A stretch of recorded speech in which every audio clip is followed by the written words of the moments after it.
जय हिंद दोस्तों। Simplified GS English के प्लेटफॉर्म में आप सभी का बहुत बहुत स्वागत है। और आज हम स्टार्ट कर रहे हैं डेमोक्रेटिक, जो आपकी बुक है आपकी 10th क्लास की डेमोक्रेटिक पॉलिटिक्स वाली, उस पॉलिटिक्स के पहले लेसन को अपन स्टार्ट करने जा रहे हैं। डेमोक्रेटिक पॉलिटिक्स के जो पार्ट 2 नाम से आपकी जो बुक है, उसमें पहला लेसन है Belgium and Sri Lanka, power sharing जो आपका लेसन है उसके बारे में थोड़ा सा पढ़ लेते हैं। पहले तो थोड़ा सा इसके बारे में पढ़ लेते हैं, बेल्जियम और श्रीलंका जो है वो किस प्रकार के उसमें दे रखा है। Belgium is a small country in Europe. कहने का मतलब ये है कि बेल्जियम जो है यूरोप में एक बहुत ही छोटा देश है, smaller in area than the state of Haryana. और अगर भारत के राज्यों से उसकी तुलना करें तो हरियाणा स्टेट जो है उससे भी छोटा है ये। It has borders with France, इसकी फ्रांस से कुछ सीमा लगती है। नीदरलैंड्स यानी जिसको अपन हॉलैंड कहते हैं उससे सीमा लग रही है। जर्मनी से भी सीमा लग रही है। एंड लग्जमबर्ग, और लग्जमबर्ग की भी इसकी सीमाएँ लग रही हैं। It has a population of little over 1 crore, इसकी 1 करोड़ से थोड़ी सी ज़्यादा जनसंख्या है। About half the population of Haryana. कहने का मतलब ये है कि हरियाणा से अगर कंपैरिजन करें तो हरियाणा से आधी जनसंख्या है। हरियाणा की 2 करोड़ के लगभग जनसंख्या है तो उसकी 1 करोड़ की जनसंख्या है। The ETHNIC composition of this small country is very complex. लेकिन इसका जो ETHNIC कंपोजिशन है वो के नाम से काफ़ी जटिल है। Of the countries total population, country की जो टोटल पॉपुलेशन है उसमें 59% lives in the Flemish region. वो के नाम से ज़्यादातर लोग, उसके जितने भी निवासी हैं उनमें से 60% लोग, लगभग 59% लोग जो हैं वो फ्लेमिश रीजन में रहते हैं। एंड स्पीक्स डच लैंग्वेज, और वो क्या नाम से डच लैंग्वेज बोलते हैं। Remaining 1% of the Belgians speak German, और बाकी जो आपके लगभग आपके जो 41% लोग जो बचे वो क्या नाम से जर्मन भाषा बोलते हैं। तो देखिए, in the capital city Brussels, और इसकी जो राजधानी ब्रुसेल्स है वहाँ पर 80% पीपल स्पीक फ्रेंच, वहाँ पर लगभग 80% लोग फ्रेंच बोलते हैं। वाइल 20% आर डच स्पीकिंग, और उसी राजधानी में 20% लोग जो हैं वो डच भाषा बोलते हैं। तो आप यहाँ समझ पा रहे हो कि यहाँ पर एक छोटा सा देश है, उस छोटे से देश में भी के नाम से अलग अलग भाषा बोलने वाले लोग रहते हैं, उनकी अलग अलग पॉपुलेशन है, यानी वो रहते एक विशेष एरिया में है। राजधानी में भी लोग बटे हुए हैं भाषा के आधार पर। द माइनॉरिटी, माइनॉरिटी का मतलब होता है अल्पसंख्यक। अल्पसंख्यक का मतलब होता है जिनकी संख्या उस देश में कम हो। जैसे हमारे भारत में जो है आपके हिंदू बहुसंख्यक हैं, तो आपके जैन हैं, बौद्ध हैं, ईसाई हैं, यहाँ तक कि मुस्लिम हैं, वो भी के नाम से अल्पसंख्यक के दर्जे में आते हैं, क्योंकि इनकी संख्या हमारे हिंदू बहुसंख्यकों की तुलना में कम है। वैसे ही के नाम से वहाँ पर भी माइनॉरिटी कौन कहलाएंगे? जो कम भाषा बोलने वाले लोग हैं वो माइनॉरिटी कहलाएंगे। जैसे कि minority French speaking community was relatively rich and powerful. लेकिन यहाँ पर ध्यान देने वाली बात यह है कि फ्रेंच भाषा बोलने वाले लोग जिनकी संख्या बहुत कम है लेकिन वो पावरफुल भी हैं और पैसे वाले भी हैं।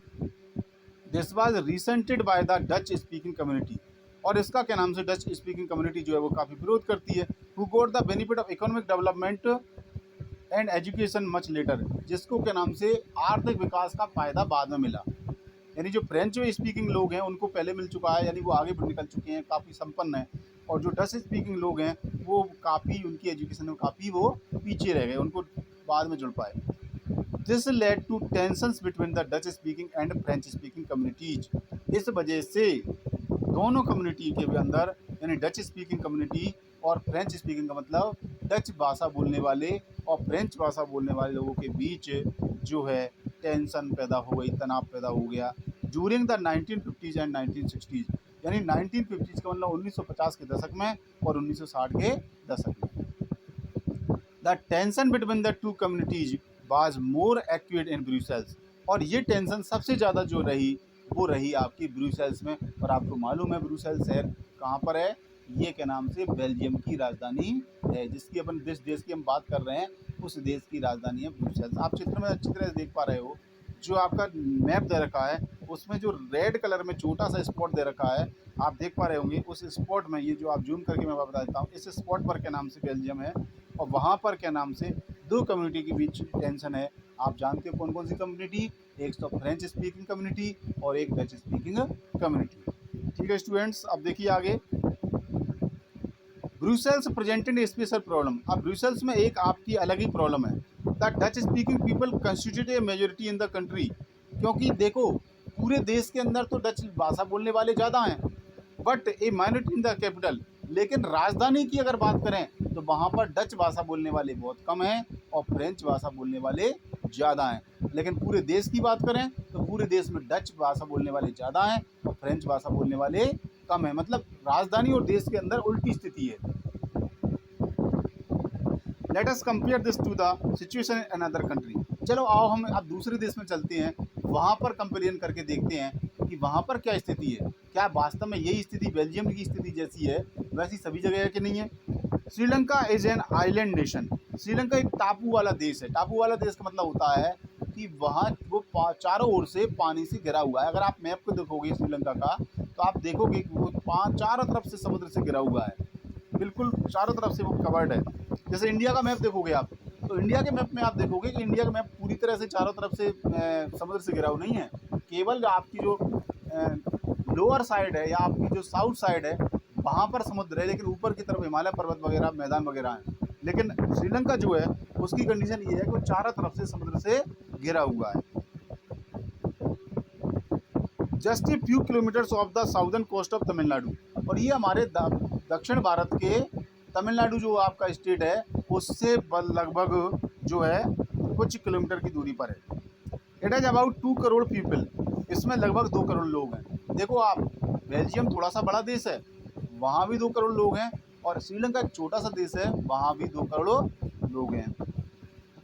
It is about 2 crore people about the same in Haryana.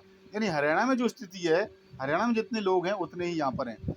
Like other nations in the south of Asia region, यानी दक्षिण एशिया के रीजन में Sri Lanka has a diverse population. लेकिन श्रीलंका की विविधतापूर्ण जनसंख्या है, मतलब वहाँ पर अलग अलग भाषा बोलने वाले, अलग अलग धर्म को मानने वाले लोगों की जनसंख्या है। अब देख लीजिए वहाँ क्या कंडीशन है। The major social groups are the Sinhala speakers.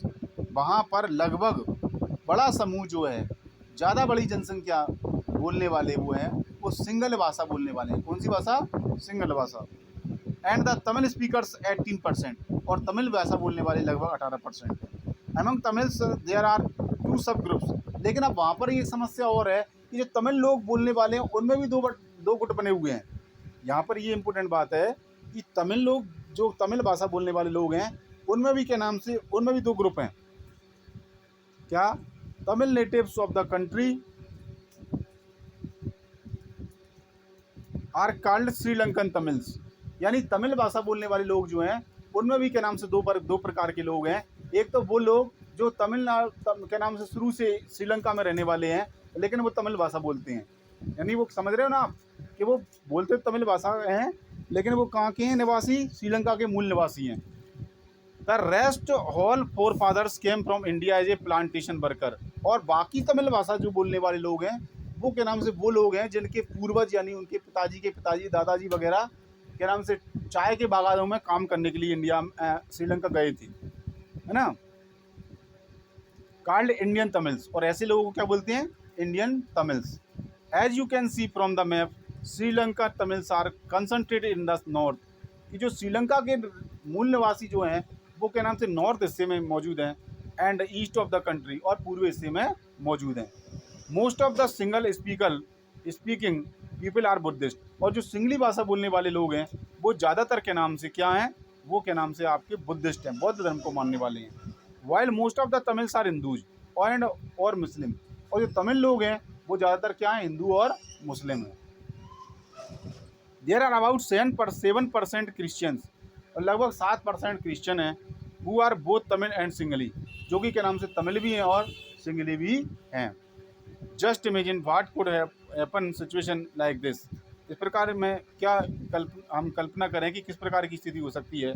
In Belgium the Dutch company could take advantage of its numeric majority. जैसे कोई डच कम्युनिटी है, जो डच कम्युनिटी है उनकी संख्या ज़्यादा है, उसका वो फ़ायदा ले सकते हैं। And force it's bill on the French and German speaking population. और चूँकि उनकी जनसंख्या ज़्यादा है इसलिए वो वहाँ पर फ्रेंच और जर्मन भाषा बोलने वालों पर कुछ दुष्प्रभाव डाल सकते हैं, कुछ विपरीत प्रभाव डाल सकते हैं। This would push the conflict among communities further. और इससे आने वाले टाइम में कुछ क्या नाम से वाद विवाद हो सकती है। This could lead to a very massive partition of the country. और ये क्या नाम से एक बहुत बड़ी जनसंख्या में आपस में वाद विवाद या बंटवारा कर सकती है। Both the sides would claim control over Brussels. और आपको पता है कि फ्रेंच भाषा बोलने वाले, डच भाषा बोलने वाले लोग जो हैं वो दोनों दावा करेंगे किस पर दावा करेंगे? ब्रुसेल्स पर दावा करेंगे, यानी राजधानी पर दावा करेंगे कि हमारा कब्जा होना चाहिए। क्योंकि कारण ये है कि आपको अभी पहले बताया था कि ब्रुसेल्स में स्थिति उल्टी है। वहाँ पर फ्रेंच भाषा बोलने वाले ज़्यादा हैं और ये भाषा डच भाषा बोलने वाले कम हैं, लेकिन पूरे देश के अंदर स्थिति उल्टी है। पूरे देश में क्या नाम से डच लोगों की संख्या ज़्यादा है और फ्रेंच बोलने वाले लोगों की संख्या कम है। तो बड़ी विपरीत स्थिति है। इसी तरीके से in Sri Lanka the Sinhala community enjoyed an even bigger majority. इसी प्रकार से श्रीलंका में भी स्थिति यही है कि वहाँ पर सिंगल लोगों की परसेंटेज ज़्यादा है, उनकी संख्या ज़्यादा है। And could impose and will on the entire country, और वो बाकी देश पर अपनी इच्छा थोप सकती है। Now let us look at what happened in both these countries. अब देखते हैं कि इन दोनों देशों में क्या हुआ। आपको पता है कि स्थिति उलट है। आगे आपकी हेडलाइंस दे रखी है मेजोरिटेरियनिज्म इन श्रीलंका, यानी श्रीलंका में बहुसंख्यकवाद, यानी जिसकी संख्या ज़्यादा है उसका क्या प्रभाव पड़ा। Sri Lanka emerge as independent country in 1948। Sri Lanka जो है वो 1948 में एक स्वतंत्र राज्य के रूप में अस्तित्व में आया। The leaders of the Sinhala community sought to secure dominance over government by virtue of their majority. और चूंकि उनकी जनसंख्या ज़्यादा थी, इसलिए जनसंख्या के प्रभाव के कारण उन लोगों ने क्या किया, सिंगल कम्युनिटी के लोगों ने पावर को अपने हाथ में ले लिया। As a result the democratically elected government adopted a series of majoritarian measures to establish Sinhala accuracy. और इसी कारण से वहाँ पर हुआ ये कि वहाँ पर सिंगल जो कम्युनिटी थी उसका अपने आप में बहुसंख्यकवाद या उसका मेजोरिटी को अपने दबदबा बनाने के लिए उन्होंने ऐसे के नाम से लोकतांत्रिक रूप से गवर्नमेंट चुनी जिनमें क्या नाम से लगातार उन्हीं की सरकार बनती रही। कौन की बनती रही? सिंगल समुदाय की। In 1956 an act was pass to recognise Sinhala as the only official language. अब चूंकि उनकी संख्या ज़्यादा थी और उन्हीं की सरकार बन रही थी, तो क्या हुआ, उन्होंने सबसे पहले 1956 में एक एक्ट पास किया और कहा कि सिंगल भाषा ही वहाँ की क्या नाम से एक मातृभाषा या ऑफिशियल भाषा होगी। जैसे भारत की ऑफिशियल भाषा हिंदी है, वैसे ही वहाँ पर ऑफिशियल भाषा किसको बना दिया गया? सिंगली भाषा को बना दिया गया। क्यों बना दिया गया? क्योंकि उनकी संख्या ज़्यादा थी और उन्हीं की सरकार थी। The governments followed preferential policies. और गवर्नमेंट ने भी फिर ऐसी पॉलिसी बनाई जो किसके लिए फ़ायदेमंद रही थी? सिंगल भाषा के जो बोलने वाले थे उनके लिए फ़ायदे की उन्होंने सारे नियम बनाए, सारे कानून बनाए। That favoured single applicants from for university position and government job. यहाँ तक कि गवर्नमेंट जॉब में भी और यूनिवर्सिटी के जॉब में भी सिंगल भाषा को बोलने वाले लोगों को ही प्राथमिकता दी जाने लगी। A new constitution stipulated that the state shall protect and foster Buddhism. और उन्होंने ऐसा कुछ नियम भी बना दिया, आने वाले टाइम में बुद्ध धर्म को ही ज़्यादा प्राथमिकता दी जाएगी और उसी को संरक्षण प्रदान किया जाएगा। All these government measures coming one after the other gradually increase the feeling of alienation among the Sri Lankan Tamils। अब जब गवर्नमेंट ने लगातार इस प्रकार के कदम उठाए तो उससे जो शेष लोग जो रहते थे, यानी जो बुद्ध लोग धर्म को नहीं मानने वाले थे, जो सिंगली भाषा बोलने वाले नहीं थे, उन्होंने क्या नाम से उनको थोड़ा बुरा महसूस हुआ और उन्होंने वो लोग अलग ही भावना रखने लगी और वो थे Sri Lankan Tamils. They felt that none of the major political parties led by the Buddhist single leaders was sensitive to their language and culture। और उन्होंने महसूस किया कि ज़्यादातर जो पॉलिटिकल पार्टीज हैं जो कि बुद्धिस्ट सिंगल लीडर्स के द्वारा नेतृत्व जिनका किया जाता है, वो क्या नाम से उनकी भाषा और कल्चर को समाप्त कर देंगे। कहने का मतलब ये है कि अगर इनकी सरकार बनी रही, सिंगली लोगों की सरकार बनी रही, तो आने वाले टाइम में ये लोग हमारे क्या नाम से भाषा और कल्चर को समाप्त कर देंगे। ये किसने सोचा? ये क्या नाम से जो दूसरी भाषा मानने वाले लोग थे, मतलब तमिल भाषा को जानने वाले लोग थे, तमिल भाषा को बोलने वाले लोग थे, उन्होंने ऐसा सोचा। They felt that the constitution and Dutch company could take advantage of its numerical majority। ये तो इधर थोड़ा सा अपन ऊपर पहुँच गए। Government policies denied them equal political rights, discriminated against them in getting jobs and other facilities, and ignored their interest। और वहाँ के लोगों ने ये महसूस किया कि जो सरकार की पॉलिसीज़ हैं, हमारी श्रीलंका सरकार की जो पॉलिसीज़ हैं, वो निश्चित रूप से भेदभाव करती हैं, उनके राजनीतिक अधिकार का हनन करती हैं और उनको भविष्य में जॉब और मौका नहीं मिलेंगे अगर यही सरकार रही तो। As a result the relations between the Sinhala and Tamil communities stand over time. धीरे धीरे सिंगलों और तमिलों के बीच में संबंध और तनावपूर्ण हो गए, खिंचाव हो गया। The Sri Lankan Tamils launched parties and struggle for the recognition of Tamil as an official language. अब श्रीलंका के लोगों ने फिर के नाम से अपनी एक अलग पार्टी बना ली और उसके लिए उन्होंने अपनी तमिल भाषा को पहचान दिलाने के लिए उन्होंने संघर्ष भी शुरू कर दिया। For regional autonomy and equality of opportunity in securing education and job, यानी इस क्षेत्र में अपनी जॉब और एजुकेशन को सुरक्षित करने के लिए उन्होंने तमिल भाषा को ऑफिशियल लैंग्वेज बनाने का प्रयास शुरू कर दिया। But their demand for more autonomy to province populated by the Tamil was repeatedly denied। लेकिन उनकी इस मांग को लगातार जो सिंगल सरकार थी उसने के नाम से उसको डिनाई कर दिया, उन्होंने स्वीकार नहीं किया। By 1980s, several political organizations were formed demanding an independent Tamil Elam state in northern and eastern parts of Sri Lanka। और कुल मिलाकर के जब उनकी बात नहीं मानी गई तो फिर क्या नाम से उन्होंने एक मांग रखी कि हम हमारा नया एक अलग से स्वतंत्र राज्य बनाएंगे, तमिल एलम स्टेट। कौन सा स्टेट? तमिल एलम स्टेट बनाएंगे, क्योंकि हमें यहाँ पर तुम्हारे श्रीलंका में कोई सुनवाई नहीं है, हमारा शोषण हो रहा है, हमारी भाषा और हमारी संस्कृति में कोई पहचान नहीं है। इसलिए हम क्या नाम से श्रीलंका के जो नॉर्दर्न एरिया है, जो उत्तरी क्षेत्र है, जो पश्चिमी पूर्वी क्षेत्र है, वहाँ पर एक तमिल एलम नाम का एक नया स्टेट बनाएंगे। The distrust between the two communities turned into widespread conflict। अब दोनों ग्रुपों में, यानी सिंगल भाषा बोलने वाले और जो आपके तमिल भाषा बोलने वाले लोग थे, उन दोनों ग्रुपों में क्या नाम से एक बहुत ज़्यादा तनाव पैदा हो गया, उलझन पैदा हो गई।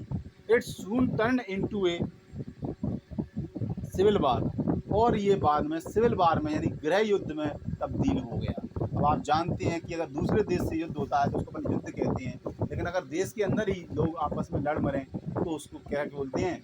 गृह युद्ध। जैसे आपके घरों में भी युद्ध हो जाता है कभी कभी, तो उसको क्या बोलेंगे? गृह युद्ध हो गया आज तो हमारे घर पर। ऐसे ही के नाम से अगर देश के अंदर भी लोग आपस में लड़ने लगे तो उसको क्या बोलते हैं?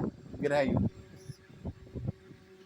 क्या हुआ फिर? As a result thousands of people of both the communities have killed. और इस युद्ध में हजारों की संख्या में दोनों ही कम्युनिटी के लोग मारे जा चुके। Many families were forced to leave the country as a refugee. बहुत सारे लोगों को वहाँ से छोड़ के भागना पड़ा और उन्होंने दूसरे देश में शरण ली। And many more lost their livelihood. और बहुत लोगों का आजीविका भी मारी गई, रोजगार धंधा भी मारा गया।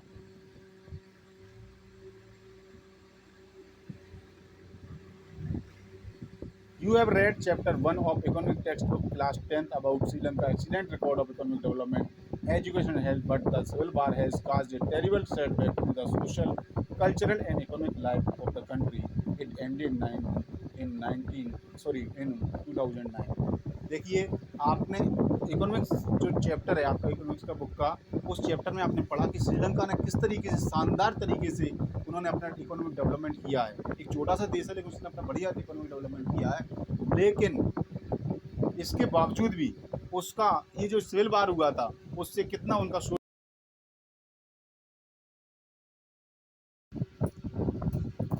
और ये सोशल जो वार था वो क्या नाम से फिर आपके 2009 में समाप्त हुआ है। तो देखिए दोस्तों, आज की इस क्लास को यहीं पर स्टॉप करते हैं, फिर अगले वीडियो में फिर आपको इसी चैप्टर पर आगे बढ़ाएंगे। Thank you very much, have a nice day.